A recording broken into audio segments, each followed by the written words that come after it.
자, 우리 화학의 기초로 들어갑니다.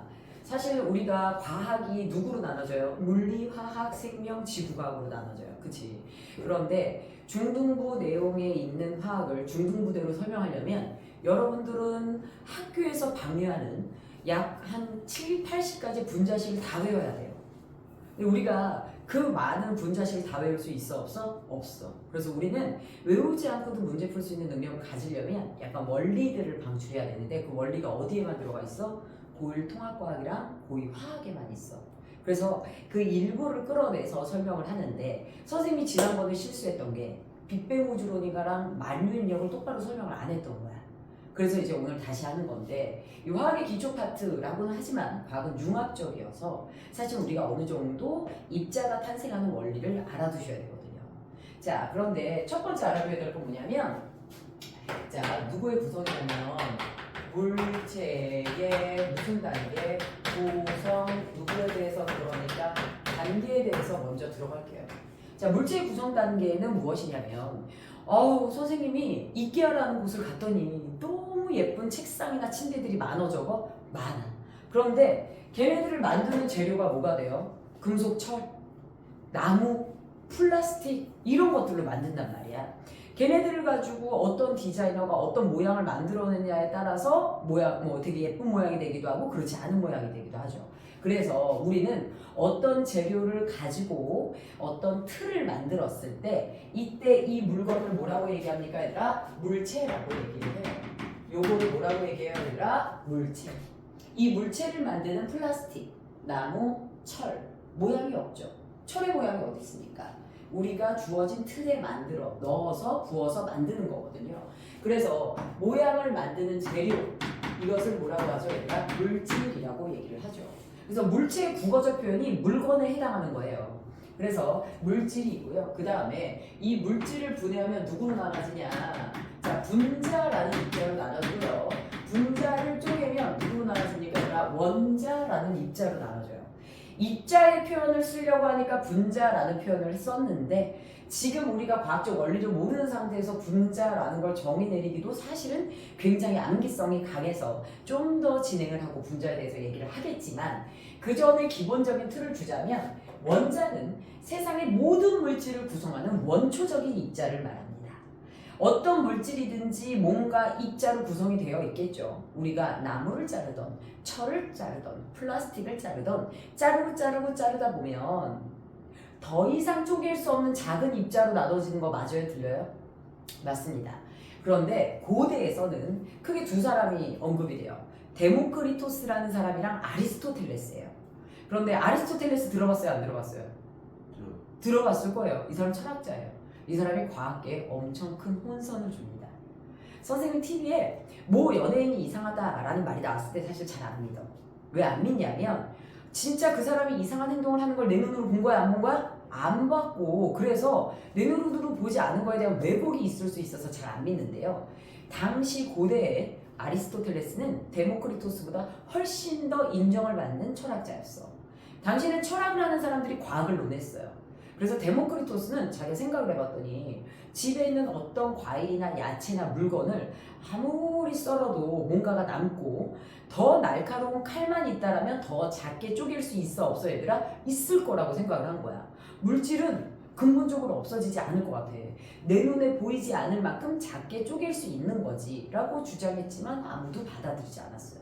근데 아리스토텔레스는 뭐라고 했냐면 물질을 쪼개다 보면 물질은 없어져 라고 얘기를 한 거야. 야, 사람이 죽어도 뼈를 남겨. 그 뼈가 살아도 가루가 남아. 그치? 그런데 어떻게 세상에 물질이 없어져. 근데 아리스토텔레스가 인기가 너무 많아서 다들 누구 말을 믿은 거야? 아리스토텔레스의 말을 믿은 거야. 이런 아리스토텔레스는 중세 과학의 정체를 가져옵니다. 그러니까 고대에서 중세까지 영향을 미치는 거 맞아 틀려? 맞아. 이러한 혼선을 가져오는 거야. 사실 이제 데모크리토스, 아리스토텔레스 이런 것들 있죠. 이 사람들의 주장, 내용 이런 것들이 중학교 2학년 과학에 다 나왔었어요. 이번에도 이제 시험 문제로 출제될지 안 될지는 모르지만 배경 지식으로 알아두는 건 좋죠. 자, 그래서 데모크리토스 말이 맞습니다. 물질을 쪼개다 보면 더 이상 나눌 수 없는 작은 입자로 나누어지고 그 입자가 내 눈에 안 보일 뿐이지 없어지는 건 세상에 없다라는 거죠. 그렇죠. 현대과학으로는 여러분들이 충분히 받아들이죠. 그래서 원자라는 입자. 자, 얘가 2개 이상 모이면 누가 됩니까? 아니라 분자라는 입자가 됩니다. 그럼 원자가 왜 만나서 분자가 돼요? 원자가 2개 이상 모이면 분자가 돼요. 근데 세상의 모든 변화는 어떤 방향으로 이루어집니까? 아니라 안정적인 방향으로 이루어져요. 어떤 국가 대통령이 됐어. 누가? 이 사람이 새로운 정책을 막 내놔. 왜 내놓을 것 같아? 국가가 안정화되라고 내놓는 거야. 그리고 니네가 자다가 딱 벌떡 눈을 떠서 갑자기 막 영어 단어를 막 외워. 자던 애가 누워있다 벌떡 일어서 영어 단어를 외워. 외우고 자면 마음이 편안해, 불편해? 편안하죠. 우리의 행동도 안정화되는 방향으로 되는 것처럼 입자가 저렇게 붙으면 더 안정이 됩니다. 됐을까요?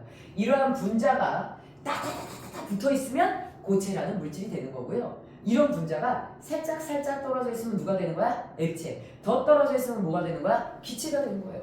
우리 중학교 1학년에서 고체는 어떻게 배웠어? 액체를 어떻게 배웠어? 원래 고체를 어떻게 배웠어? 이렇게 배웠지. 액체를 이렇게 배웠지. 사실 이 그림이 아니야. 고체는 어떻게 되어 있는 거야, 얘들아? 네. 고체는 이렇게 동그란 입자들 있죠. 얘네들이 이 분자가 따다다다 붙어 있으면 고체야. 됐나요? 원래는 이렇게 그리면 안 돼. 근데 중학교 1학년한테 원자를 설명할 수 없으니 이 그림으로 그린 거야. 어떤 입자든지 간에 다다다다 가까이 붙어 있으면 고체입니다. 그 다음에 액체가 되려면 그 분자가 이렇게 멀리 떨어져 있는 거 맞아요? 들려? 이렇게 되면 액체예요. 저기 더 떨어지면 기체가 되는 거예요. 그래서 과학은 사실 조금 더 하이 클래스로 선행을 하잖아요. 훨씬 더 이해가 잘 돼요. 됐을까요? 자, 그래서 이렇게 돼. 자, 그랬어. 그런데 요거를 깊이 있게 설명하기 전에 여러분들이 알아둬야 될 게 바로 누구냐면 두 번째, 빅뱅 우주론이에요. 네. 세상의 모든 건 어디에서 탄생했어? 네, 빅뱅 우주론에서 탄생을 시킵니다. 우주가 탄생하지 않았다면 우리도 탄생할 수 있어요? 없어요? 없어요. 여러분들의 몸은 누구로 구성됐어요? 근본적으로 여러분들 몸은 원자가 만들어낸 거예요. 그거 과학이 여러분들 몸을 만들어낸 겁니다. 그러면 이 원자가 어떻게 만들어지냐? 빅뱅 우주론을 통해서 탄생하거든요. 자, 약 몇 억 년 전에 얘들아, 138억 년 전에, 진짜 오래전이죠. 한 점에서 누가 일어납니까 얘들아? 폭발이 일어납니다. 엄청난 폭발을 이제 어떤 특정 공간에서 이루어지고 이후로 이 공간이라는 곳이 계속 팽창을 하면서 커져요, 안 커져요? 커져요. 근데 너네 지금 우리가 있는 이 건물이 폭파된다고 생각해봐. 막 주변으로 파편이 튀는 거 마저 들려. 맞죠? 그래서 여기 건물이 폭발을 하면 여기 있는 사람만 다치는 게 아니라 주변에 있는 사람들도 파편 맞아서 다치게 되잖아요. 그것처럼 한 점에서 대폭발을 하면서 저기서 어떤 입자들이 우수수수 쏟아나옵니다. 이때 첫 번째로 쏟아져 나온 입자가 누굽니까? 첫 번째로 쏟아져 나온 입자가 여러분들이 선생님이 지난번에 언급했던 누구라는 입자예요, 얘가? 전자라는 입자가 처음에 뻗어져 나옵니다. 됐을까요? 그리고 사실은 쿼크라는 애가 나오는데요. 그 쿼크는 고등부 가서 배워도 돼요. 그래서 전자라는 입자가 우주 공간에 쫙 퍼져나가면서 이제 폭발하면서 같이 뻗어서 나오고요. 그 다음에 조금 시간이 지나자 누구라는 애가 만들어지냐면 양성자라는 애가 만들어집니다. 누구라는 애가 만들어져요? 양성자. 자, 양성자라는 애가 만들어지는데요. 이 전자라는 애는요, 전기적으로는 무엇을 띠게 됩니까, 얘들아? 전기적으로는 마이너스 전하의 성격을 갖게 되는 거 맞아요? 틀려요? 마이너스 전하의 성격을 갖게 되고요. 양성자라는 입자는 전기적으로 무슨 전하의 성격을 갖게 됩니까, 얘들아? 플러스 전하의 성격을 갖게 됩니다. 그런데 우주를 탄생시킨 게 신이 탄생시킨 건지 과학이 탄생시킨 건지 모르겠지만 아이러니하게도 누가 같이 발생합니까? 중성자라는 전기적 성질을 띠고 있지 않은 입자들도 탄생을 해요, 안 해요? 합니다. 그래서 우리요 인간 세상에 남자가 있고 여자가 있어. 맞아. 그런데 우리는 어떤 것도 있냐면 성격이 강한 애도 있고 약한 애도 있어. 그런데 성격이 중간인 애도 있어, 없어 얘들아? 있어. 신은 그런 조화를 맞춰서 뭔가를 다 탄생시키는 것 같아. 그래서 전자는 마이너스 전하를 띄어요. 그치? 양성자는 플러스 전하의 전기적 성격을 띄어요. 중성자는 전기적 성격을 띄어요, 띄지 않아요? 얘들아? 전기성을 띄지 않아요. 얘는 무슨 성을 띠지 않아요? 전기성을 띠지 않아요. 됐나요? 이런 입자가 우주에 어마무시하게 많이 탄생을 합니다. 자, 그러다가 우주가 꽤나 오랫동안 팽창해서 전에는 계속 무엇만 하다가 팽창만 하다가 우주의 온도가 낮아지는 시점에 어떤 일이 벌어지게 되냐면 쟤네들이 막 모여들어요. 자, 왜냐하면 너네 추워지면 모여요, 퍼져요? 추우면 모이죠. 그치? 이 공간 갑자기 빙하기가 와. 그럼 선생님 뭐라고 그러는데? 야, 모여. 끌어안겠지. 그것처럼 우주의 온도가 꽤나 낮아졌을 때 쟤네들은 무엇하게 됩니까? 꽤 이 공간에 구성된 이 입자들이 자기네끼리 이제 결합을 하기 시작하거든요. 자, 그런데 그 전에 여러분들이 알아둬야 될 거. 사실 우리 중학교 1학년 과학에서 배웠어요. 누구에 대해서 얘들아? 전기력에 대해서. 야, 자기력이 뭐야? 자기력이 뭐야? 자석이 가지고 있는 힘을 자기력이라고 해요. 맞나요? 그런데 이 자기력에는요, 자석에는 무슨 극과 무슨 극이 있죠, 얘들아? N극과 S극이 있어요. 선생님이 초등학교 1학년 때 너무 오래전인가요? 몇 년 전이죠? 500년 전인가요? 애들이 자꾸 조선시대냐고 물어봤는데요. 우리 선생님 초등학교 1학년 때는 물체주머니라는 걸 학교에 사가지고 가야 돼. 물체주머니라는 걸. 근데 이런 게 있었어. 선생님이 아직도 기억나는 게 내 짝꿍 그 이름을 안 잊어버려. 걔가 물체주머니를 못 사왔어. 근데 가난해서 못 사온 거야. 선생님네 집은 좀 살았어요. 그래서 선생님 물체주머니를 입학하기 한두 달 전부터 엄마가 다 준비해 놨었어. 선생님이 둘째니까 엄마가 다 준비해 줬어. 근데 이제 선생님은 초등학교 1학년 때 굉장히 뚱뚱했거든요. 힘이 어마어마했습니다. 그래서 물체주머니 안에 뭐가 들어있냐면 얘들아, 철가루. 말 그대로 우리가 이제 자연과학에서 접할 수 있는 그런 과학 쪽에 관련된 물질들이 들어있어. 그래서 그 고무찰, 그다음에 자석, 클립, 못 이런 것들이 들어있었고, 그다음에 내 기억이 그 기억이 맞는지 모르겠는데 아주 조그만 손도끼가 들어있었던 걸로 기억하거든요. 그거 왜 들어있었는지 잘 모르겠어요. 가위도 들어있고 막 이래서 가위도 되게 조그만 거 들어있고 그래서 파란색 그 봉지가 아직도 생각나. 근데 선생님이 어렸을 때부터 머리가 이과였나 봐. 자석의 한쪽 끝이 무슨 극이야? 자석의 한쪽 끝이 무슨 극이야? N극이죠. 반대편은 S극이야. 근데 이렇게 생긴 자석도 들어있는데 U자 모양의 자석도 들어있어. 한쪽이 N이야, 한쪽이 S야. 근데 선생님은 N만 가질 수 없는 건가? 꼭 N과 S가 붙어있는 건가? 그래서 사실 입학하기 전날 너무 공부해서 책상에다 이렇게 놓고 이걸 빡 해서 부러뜨렸어. 선생님 엄마가 조그만 게 왜 이렇게 힘이 세냐고 막 혼내는 거야. 힘이 센 걸 어떡하라는 거야. 빡 해서 절대 자석은 N극만 남지 않아. 빡 해서 N만 남았지. 물론 사선으로 부러졌지만 반대편이 뭐가 됩니까? S가 돼요. 반대편이 N이 됩니다. 그래서 선생님 초등학교 1학년 때부터 이걸 알고 있었어. 자석의 한쪽 극과 반대편은 늘 서로 반대극을 갖는구나 라는 것을 사실 알고 있었어. 근데 이제 1학년 입학했을 때 옆에 있는 애가 물체주머니 안 갖고 와서 손바닥을 맞았어. 우리 어렸을 때 맞았어. 근데 다음 날도 없으면 또 맞는 거야. 그 다음 날도 없으면 또 맞는 거야. 근데 걔가 그 다음 주에 선생님한테 그러는 거야. 우리 때는 월요일부터 토요일까지 학교를 갔거든. 얼마나 많이 맞아. 그 초등학교 1학년짜리 선생님 초등학교 1학년 때 32kg였는데 내 짝꿍 14kg였거든요. 아직도 되게 조그매. 14kg면 진짜 요즘 유치원생 몸 사이즈야. 근데 그런 애들을 학교 선생님이 그때 때렸어. 근데 그 선생님이 얘 보고 이제 안 갖고 왔다고 때리는데 우리 때는 뭐 이유 불문이야. 그냥 때리는 거야. 근데 선생님이 이제 너무 이 친구가 안쓰러운 거야. 그래서 선생님이 이걸 줬어. 토요일날 학교할 때 얘를 줬어. 얘 나한테 얘기하는 거야. 자기는 사실 가난해서 이거를 살 수가 없다는 거야. 내 기억에는 그게 2,000원이었던 걸로 기억하거든. 근데 그때 2,000원은 큰 돈인 게 맞아. 2,000원. 그때 새우깡이 80원이었어, 얘들아. 애들이 어느 시대예요? 계속 이러는 거야. 시대가 어느 시대예요? 브라보콘이 진짜 비싼 아이스크림이었습니다. 150원.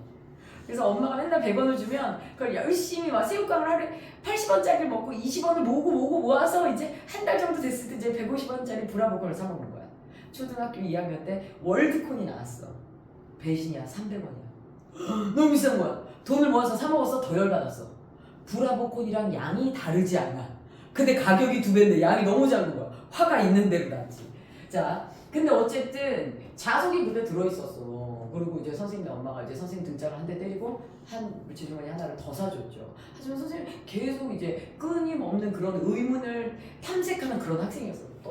또 자르고 엄마한테 대지게 혼났습니다.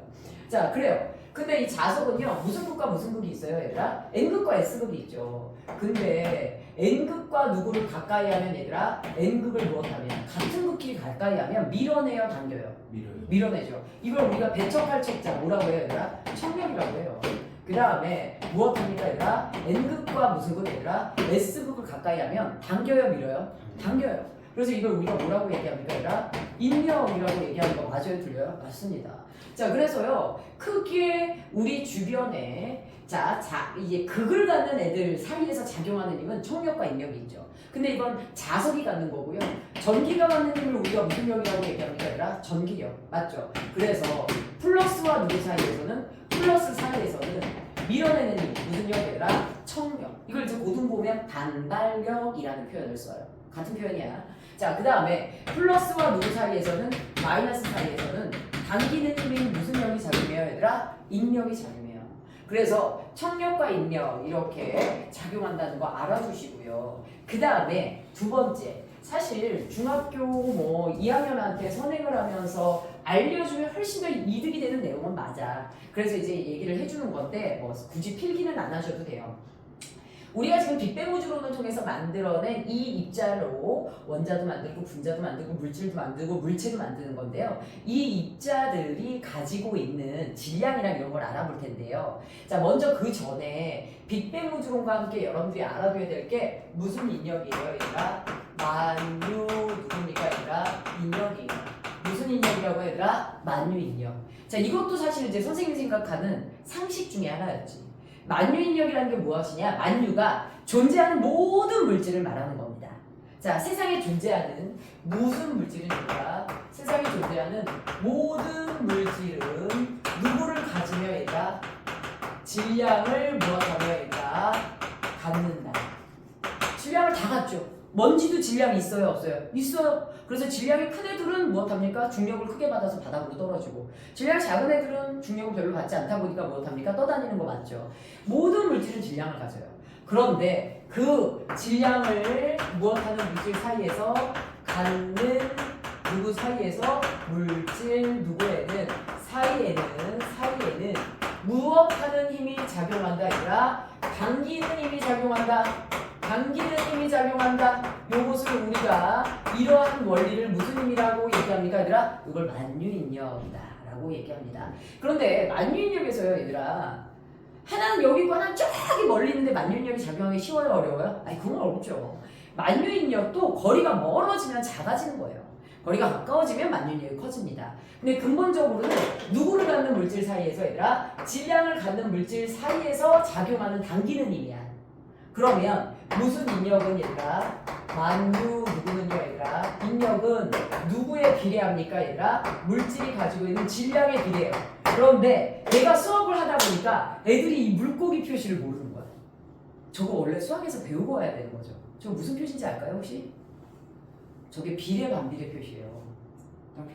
안 배웠어요. 그러니까. 그래서 모르더라고. 고등학생도 몰라. 그래서 심지어 고2가 신입생으로 왔어. 내가 이거 쓰잖아? 무슨 말인지 모르겠어. 선생님 저게 무슨 표시예요? 이래. 너네 지금 봐봐. 선생님이 있잖아. 2분의 20이라는 숫자가 있어. 약분하면 몇이야, 얘들아? 10이지. 2분의 몇이 있어, 얘들아? 10이 있어. 약분하면 몇이야? 5야. 분모는 그대로인데 분자가 작아졌더니 답도 커져, 작아져? 작아져. 그러면 얘네 둘의 관계, 분자와 답의 관계는 비례야, 반비례야, 얘들아? 비례야. 그런데 여기서 우리가 5분의 10을 합니다. 그럼 답이 몇이 돼? 2가 되지. 분모가 커지면 답이 커져, 작아져? 답이 작아져. 그래서 분모와 답은 무슨 관계야, 얘들아? 요거는 반비례 관계 맞아요, 틀려요? 이거 반비례 관계야.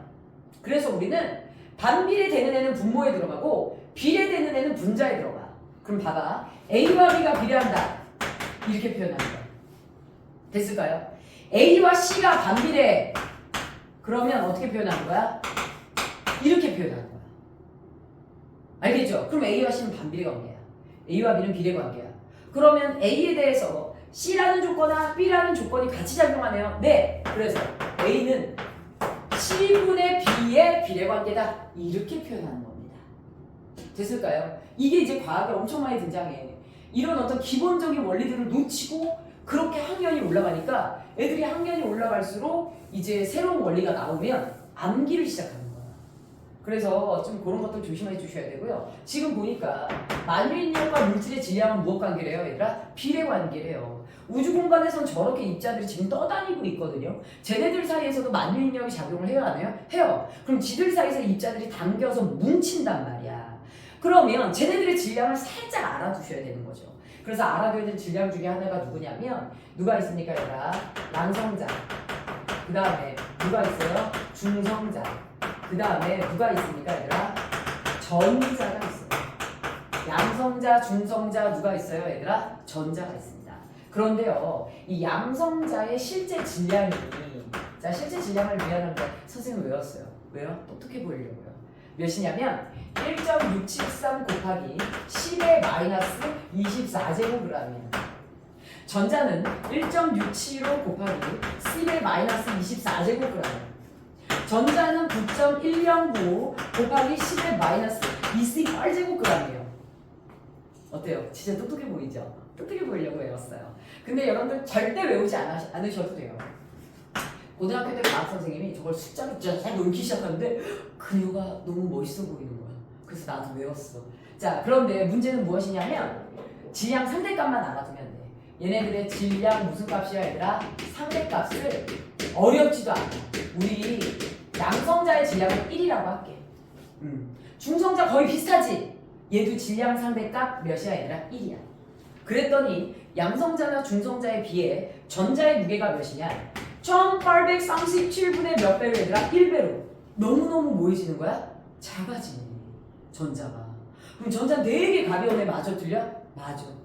얘는 만유인력을 발생시키기에는 너무 약해. 질량이 너무 뭐해서? 작아서. 선생님이 몸무게를 잴 때 눈썹 하나가 빠졌어. 아, 체중이 감소했겠지? 말도 안 되죠. 그거에 해당하는 게 전자야. 그래서 원자 안에 나중에 전자가 들어가거든요. 원자 안에 전자가 아무리 많이 들어가도 우리는 전자의 질량을 카운팅할 때 전자는 무엇합니까? 무시합니다. 그 정도로 전자의 무게는 커요, 작아요, 얘들아? 작아. 됐나요? 자, 그러면 우주에서 이들이 탄생하자마자 바로 굉장히 빠른 시간 안에 양성자와 중성자가 무엇을 합니까, 얘들아? 결합을 합니다. 양성자와 중성자가 무엇을 해요? 결합을 해요. 그런데 무슨 인력으로 결합할까요? 네, 만유인력으로 결합하는 거 맞아요. 그랬더니 우주 내부에는 엄청난 효과가 벌어졌거든요. 근데 그 스토리에 있어서 여러분들이 알아두셔야 될 게 바로 무엇이냐면 양성자라는 애가 굉장히 주체적인 애야. 사실은 원자의 주인공은 누구다, 얘들아? 양성자다라고 해도 과언이 아닙니다. 원자의 주인공은 누구다, 얘들아? 양성자다라고 해도 과언이 아닙니다. 양성자가 하나인 이제 상황, 여기서 양성자가 한 개인 이 물질을 우리가 뭐라고 해요? 수소라고 해요. 양성자가 하나인 애를 우리가 누구라고 해요, 얘들아? 수소. 그런데 이 양성자가 몇 개가 됐더니 얘들아 2개가 됐어. 그때 우린 얘 이름이 누구로 바뀌어? 헬륨으로 바뀌어. 아, 양성자가 몇 개냐에 따라서 원자의 성격이 뭐해지는구나? 달라지는구나. 맞죠? 그래서 양성자의 개수에 따라서 원자 이름이 바뀝니다. 그래서 어쨌든 저기 있는 입자들이 원자를 구성했을 때 원자의 아주 핵심적인 역할을 하는 애가 누굽니까, 얘들아? 양성자죠. 그런데요, 양성자 2개가 한 공간 안에 모여 들어가는 것 자체에 문제가 생깁니다. 플러스와 플러스 사이에는 척력이 작용해요, 인력이 작용해요? 척력이 작용하죠. 그러니까 얘네들이 모여서 헬륨을 만드는 건 굉장히 힘든 일이야. 모이기가 힘들거든. 플러스 플러스는 반발력 때문에. 따라서 플러스 플러스가 안정적으로 모여 들어갈 때 누구는요, 얘들아? 원자가 헬륨을 탄생시킬 때, 수소가 헬륨으로 바뀔 때 이 원자는 내부 반발력을 해소하기 위해서 누굴 동원합니까? 중성자를 만유인력으로 동원합니다. 우리 첫 시간보다 이해가 훨씬 더 잘 되죠. 그래서 양성자 내부에 누가 들어가요, 얘들아? 중성자가 이렇게 들어갑니다. 그럼 선생님, 양성자가 2개면 중성자 2개 들어가야 돼? 네. 반발력을 해소하려면 최소 양성자의 개수만큼은 중성자가 들어가야 돼, 안 들어가야 돼? 들어가야 돼. 나중에 양성자가 20개가 넘어가잖아요. 그럼 그때는 중성자가 21개, 22개로 더 많이 들어가야 반발력을 해소할 수 있습니다. 왜? 반발력이 위아래 양옆 앞뒤로 다 작용하기 때문에 이걸 흡수하려면 중성자가 좀 더 많이 들어가야 되는 상황이 벌어지기도 하죠. 그래서 원자의 탄생 과정에서 제일 먼저 이루어진 건 양성자의 누구요 얘들아? 모임으로 다양한 원소들이 탄생하는 거 맞아요? 들려요? 맞죠. 이렇게 됩니다. 자, 우주는요 저렇게 팽창하는 동안 수소와 헬륨만 만들어요. 그리고 굉장히 오랜 시간 동안 아무것도 만들지 못합니다. 그런데 엄마들이 아기를 낳았어. 아기가 너무 이쁠 때 애한테 뭐라 그래? 어머 어느 별에서 왔어? 어느 별에서 왔는데 이렇게 이뻐? 막 이렇게 얘기하잖아요. 엄마는 굉장히 똑똑한 거예요. 엄마는 빅뱅 우주론을 다 알고 있는 겁니다. 왜? 우주 공간에 수소와 헬륨이 가득 찼거든요. 나중에 얘네들이 뭉쳐서 여기서 불이 붙어. 불이 붙어서 빵 하고 누가 만들어져? 별이 만들어져. 그때 무엇합니까 얘들아? 산소, 질소, 탄소, 플로린 이런 다양한 원소가 이때 만들어지는 거야. 별이 탄생할 때 여기서 얘네들이 폭발하면서 입자들이 막 합쳐지는 핵융합이 일어나면서 무엇합니까 얘들아? 양성자의 개수가 더 많이 모여든 새로운 입자가 만들어지죠. 심지어 이 재료가 풍부하잖아요. 여기서 모두 만들어지는 줄 아세요? 금, 골드, 선생님이 좋아하는 금, 별 안에서 만들어지는 거예요. 알겠죠? 그래서 엄마가 애 키우면서 애가 너무 이뻐. 얘가 뭘 말을 해. 매일매일 애가 다른 행동을 해. 막 너무 창의적이야. 그래서 엄마가 애를 볼 때마다 어느 별에서 왔니? 막 이러지. 그러다 청소년기에 사춘기 막 사춘기 앓고 있을 때 막 사춘기로 애가 부정적이 되면 엄마가 뭐라 그래? 이 새끼야 어느 별로 갈래? 씨. 막 이러죠? 그치? 자, 그래서 우리요 별의 탄생이라는 게 새로운 물질들이 되게 많이 만들어내는 원동력이 되거든요. 자, 그때 이제 빛도 많이 나오죠.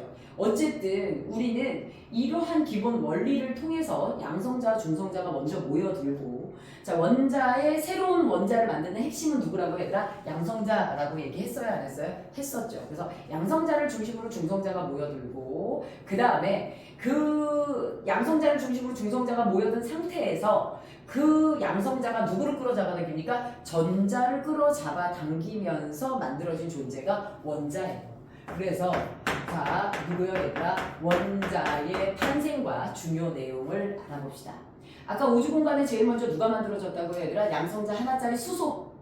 그 다음에 양성자 두 개짜리 누구? 헬륨. 근데 양성자 두 개가 누구 두 개가 들어가야 돼? 중성자 두 개가 들어가야지 헬륨이 된다 그랬지. 이들은 사실 당시에 전자는 안 가지고 있었어. 그런데 어떤 일이 벌어지게 되냐면 자 우리 무엇합니까? 양성자와 중성자가 딱 모여들었더니 지들끼리 만유인형으로 땅땅 뭉쳐있어. 그리고 이들은 안에 땅땅 뭉쳐서 움직이지 않아? 움직이지 않는 거야. 그래서 이것을 원자의 가장 핵심적인 역할을 하는 중심이다. 그래서 무슨 핵이라고 얘기합니까 얘들아? 원자핵이라고 얘기합니다. 저거는 뭐라고 얘기해요 얘들아? 원자핵. 근데 저 원자핵 안에는 양성자가 3개 들어가 있으면 누구도 3개 들어가 있어야 된다고요 얘들아? 중성자도 3개 들어가 있는 거 맞아요? 들려요? 네 저렇게 되어 있습니다.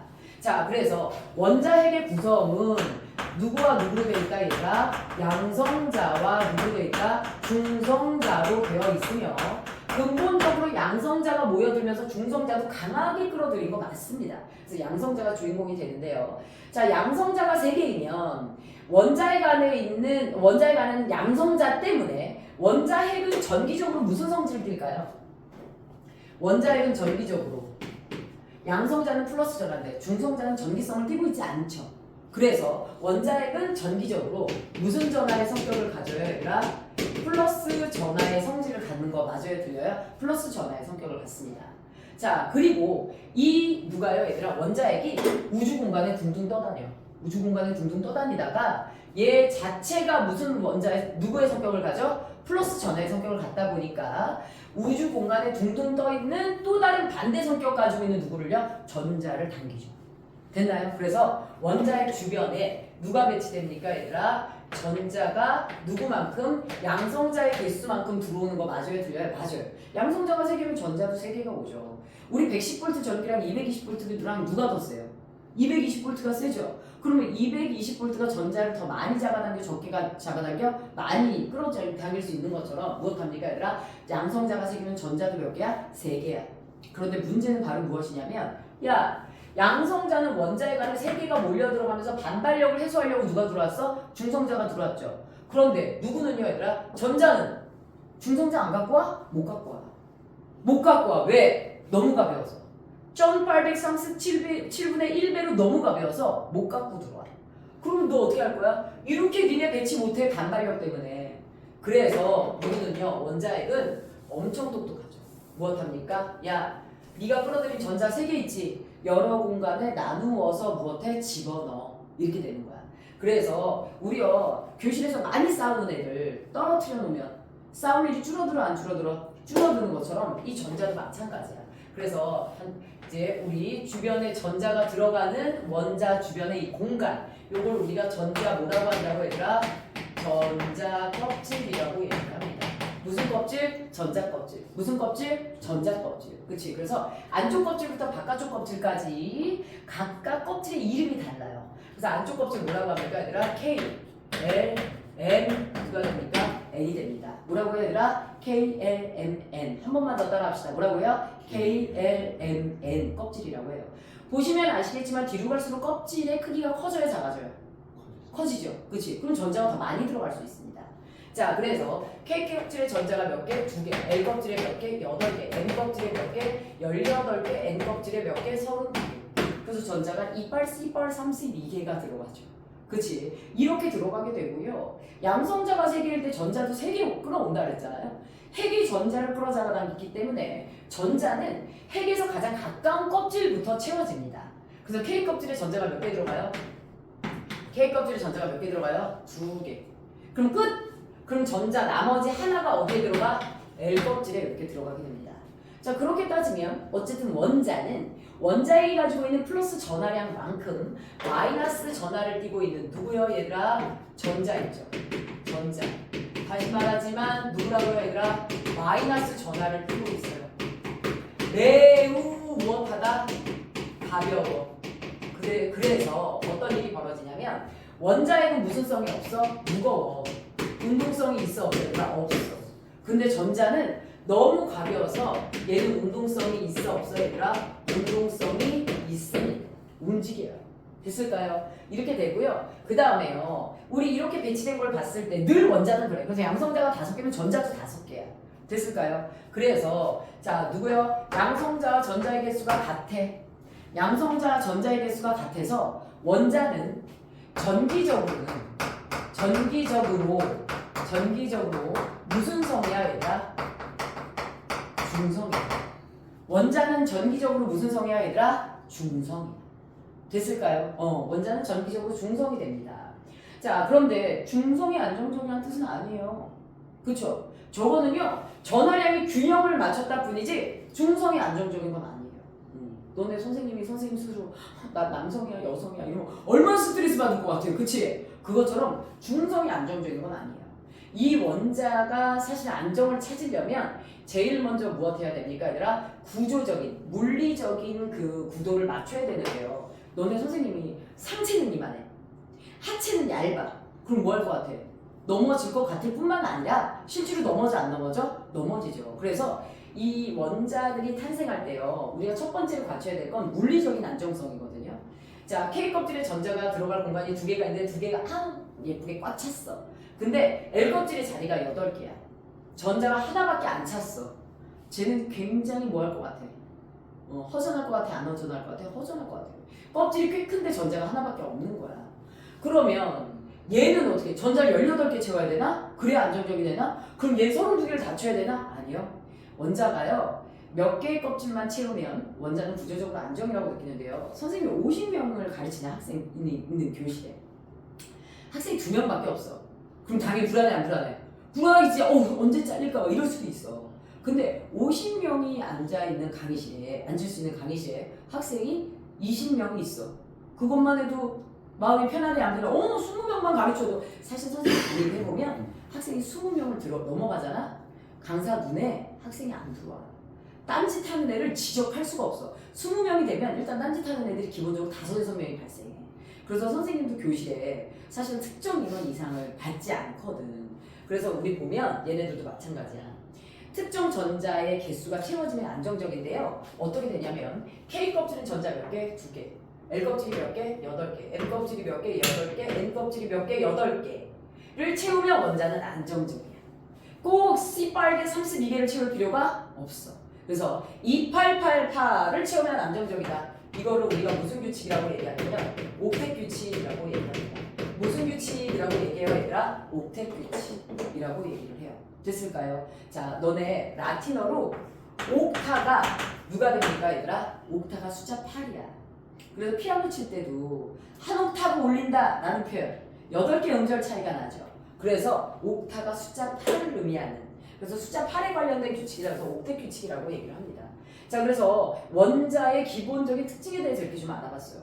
원자는 전기적으로 중성이고요. 중심에 원자핵이 있습니다. 저 원자핵은 플러스 전하를 띠면서 움직이지 않고요. 그 다음에 주변에 있는 전자는 마이너스 전하를 띠면서 매우 가볍기 때문에 운동성을 갖습니다.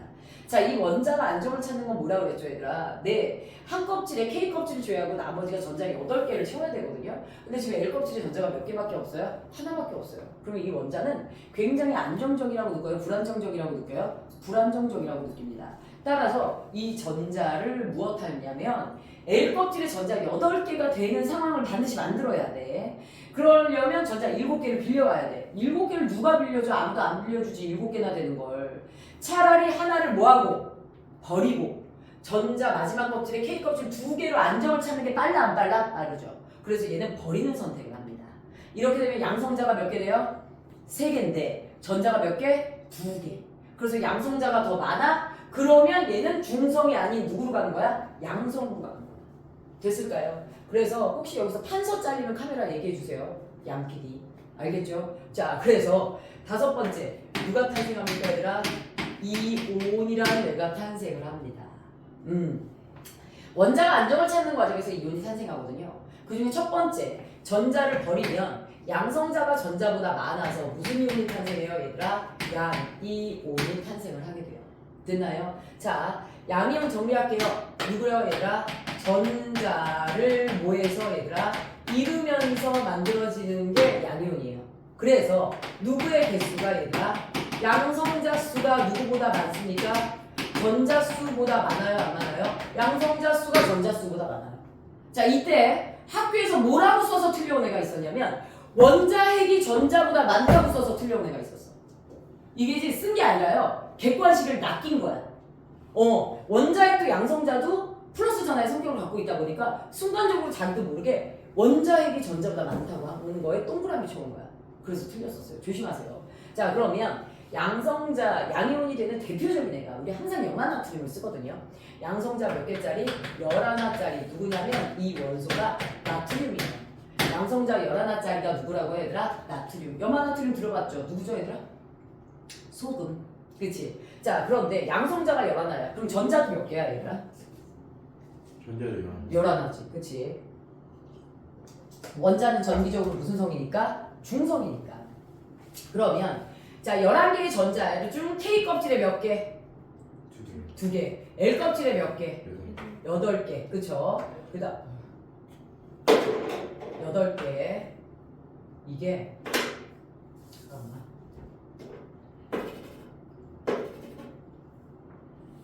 8개.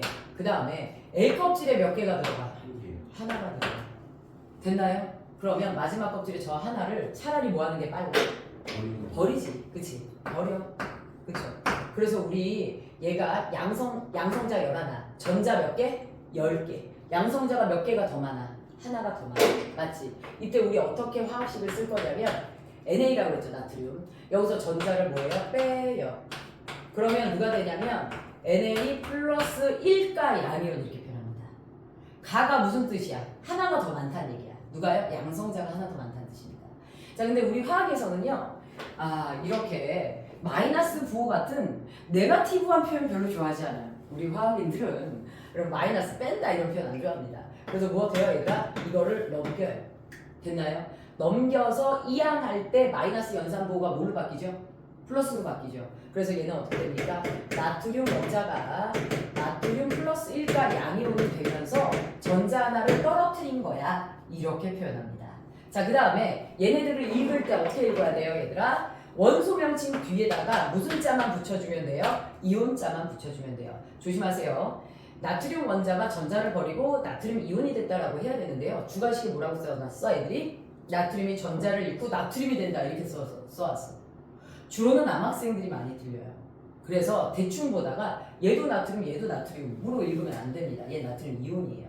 됐나요? 자, 그 다음에 두 번째. 그러면 이번에는 무슨 이온이 탄생할까 얘들아? 음이온의 탄생에 대해서 알아봅시다. 자, 마이너스 성향을 띠는 음이온은 어떻게 탄생하냐? 대표 주자가 양성자 17개짜리 이거예요 얘들아. 염소예요. 염소를 우리가 CL이라는 화학식으로 써요. 양성자 17개면 전자도 몇 개예요? 17개. 그치? 그러면 안쪽 껍질에 몇 개? 2개. 그 다음에 두 번째 껍질에 8개. 세 번째 껍질에 나머지 7개. 아, 속이 시원하다. 내가 잘하는 애들이랑 하니까. 자, 마지막 껍질에 전자 몇 개를 채우려고 하지? 그렇지. 하나만 채우면 8개가 되는 거 맞죠? 그래서 전자를 몇 개를 얻어와요? 얘들아? 하나를 얻어와요. 양성자 17개에 전자 몇 개가 되죠? 8개. 그래서 전자가 하나가 더 많아지죠. 그래서 무엇합니까? 염소 원자가 전자를 얻어. 그래서 누가 됩니까? Cl-가 되는 거 맞아요? 들려요? 이렇게 됩니다. 자, 그러면 음이온이란 결국 무엇이에요, 얘들아? 이 친구는 전자를 잃어서 만들어지는 거야? 얻어서 만들어지는 거야? 얻어서. 그래서 양성자 수보다 무슨 수가 많아요? 전자 수가 많은 거 맞아요? 틀려요? 전자 수가 많습니다. 됐을까요? 그래서 요렇게 해서 얘네들 음이온이 탄생하는데요. 명명법이 굉장히 중요합니다. 그러니까 중학교 2학년 때 사실은 선생님이 원리를 끌어내리지 않고 설명해도 암기가 엄청 많아요. 자, 얘를 뭐라고 읽어요, 얘들아? 뭐뭐 화이온이라고 해요.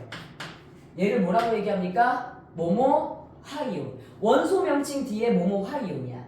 그런데 원소 중에는 염소, 산소, 질소 이렇게 소자로 끝나는 애들이 있어. 얘도 염소니까 소로 끝난단 말이야. 소로 끝나는 애들은 소를 지우고 화이온으로 붙여야 돼. 그러니까 뭐라고 읽어야 돼? 염화이온. 그치? 자, 우리 산소가요 나중에 이렇게 표기가 되거든요. 그럼 얘 뭐라고 읽어야 돼? 산소화이온이 아니라 산화이온. 무슨 이온? 산화이온. 이렇게 표현하는 거야. 그래서 이렇게 표기가 된다라는 거 알아두시고요. 얘는 양성자에 비해 전자가 몇 개가 많다는 뜻이에요? 2개가 많다는 뜻이에요. 그래서 얘는 이가 음이온 이렇게. 그 다음에 여러분들이 우유 속에 많이 들어있는 거 칼슘 있죠? 칼슘 2 플러스 무엇이에요 얘들아? 플러스 이가 양이온 마이너스 이가 음이온 이런 표현들을 합니다. 그래서 다양한 자연스러운 표현들을 여러분들이 알아야 과학을 접근하기 훨씬 더 수월하죠. 자, 이렇게 해서 지금 누구의 탄생까지 살펴봤어요? 이온의 탄생까지 살펴봤어요. 그래서 이온의 탄생까지 살펴봤더니 원자는 끊임없이 자기가 안정화되는 방향으로 변화를 하는 거 맞아요? 들려요? 맞죠? 그래서 화학 변화가 일어나는 이유 이거는 과학이 안정을 찾으려고 하는 거예요. 만약에 올여름에 비가 되게 많이 왔다. 그럼 그해 겨울에는 눈이 잘 오지 않습니다. 과학은 균형을 맞추기 위해서 전체 강수량을 일정량으로 맞추거든요. 그래서 한 해 비를 너무 많이 뿌리지. 그럼 다음에는 비가 와요? 안 와요? 안 와요. 근데 작년 여름에 비 되게 많이 왔거든요. 그럼 무엇합니까 얘들아? 그 다음에는 가뭄을 걱정할 수밖에 없는 상황이 벌어집니다. 자, 그래서 이렇게 해서 양이온과 음이온이 탄생을 했어. 자, 그래서 우리 물질의 구성 단계에서 원자, 이온까지 봤고요. 잠깐 잘랐다가 다시 할게요.